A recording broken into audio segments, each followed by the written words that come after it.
আগে ভাই চলো কে চাল ভাস্তা ভিডিও করবো না কেছে ভিডিও করবো না শালা পুরাটা ফালতু পুরা এই পুরাটা ফালতু এই শালা ফালতু এত বড় ফালতু সকালে এক কথা কই দুপুরে এক কথা বিকালে এক কথা আসলে এক কথা ইনকে ফাঁকছে আর জন্য পিঠা লাগবে পিঠা লাগবে কি কেন তুই ভাস্তাক মারলো ওটা ঠিক করলো পুরাটা ফাঁকছে আর ভাবেটা আস্তা এই কাজটা ঠিক করলি না তুমি আস্তা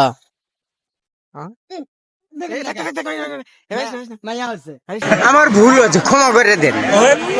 রাস্তা পর্দা করবে এখন থেকে থাক ব্যস্ত এখন থেকে পর্দা করবে। এই দিনে ভিডিও বাদ দিল আমাদের সাথে, সমস্যা নাই। রাস্তার জন্য সব দোয়া করবেন, ভালো যেন একটা স্বামী পায়, বউ পায়, সুখে থাকো রাস্তা, দোয়া করি। कौन है ये लोग?